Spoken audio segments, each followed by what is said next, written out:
السلام عليكم ورحمة الله وبركاته. عاملين ايه؟ يا رب نكون في احسن حال. النهاردة بقى هبتدي معاكي سلسلة فيديوهات كده هوريكي لو انت من المحمودية او القرى المجاورة او العزب اللي حوالينا يبقى الفيديو ده ليكي. لو انت عروسة كده وبتجهزي وفرحك كده قبل رمضان ومحتاجة كده تجيبي حاجتك وتستعدي كده تبقى مطبخك جاهز في رمضان، الفيديو ده ليكي. لو انت ست بيت شطورة وحابة تجددي مطبخك وتجيبي حاجات جديدة وتجيبي بقى الرفايع، يبقى برضو الفيديو ده ليكي. هقول لكم النهارده ان شاء الله على محل فيه، بصوا، من الابره للصاروخ، بسم الله ما شاء الله، يعني ربنا يبارك لصاحبه.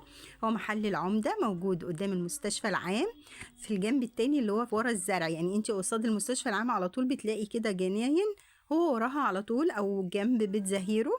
بصوا ما شاء الله، عنده البلاستيكات دي بانواعها، بصوا الازايز انواع كتير، التربو الجديد اللي طالع، برطمانات بقى والعلب التوابل وعلب الحافظات بتاعة الأكل، ما شاء الله.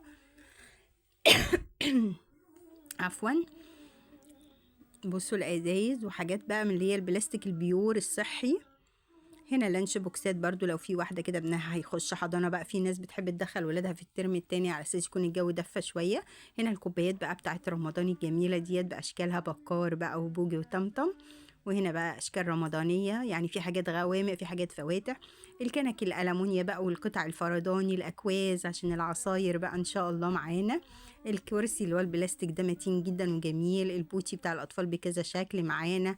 الكروانات اللي أعزكم الله، الزبالات، الصفايات بتاعة المواعين.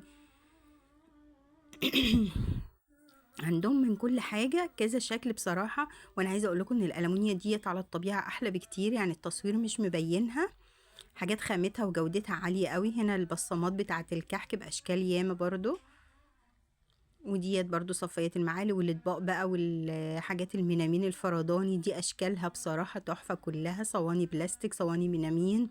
المصفى اللي هي ام قمع ديت موجودة معاكي ليه، على اساس لو انتي هتحطي في ازازة تحطي على طول القمع كده في قلب الازازة وتصفي عصيرك على طول في قلبها، بدل ما تقعدي بقى تعملي في حاجة هنا وهنا. حلو، بصوا التشكيل ما شاء الله، ولا الكاسات بقى والبولات وطقم التوابل. بصي مفيش حاجة هتلاقيها في الأونلاين مش هتلاقيها موجودة عندهم هنا. بصوا تشكيل الإزاز والعلب بتاعة التلاجة، الحافظات بقى بتاعة التلاجة الحديثة ديت، 3 علب مع بعض.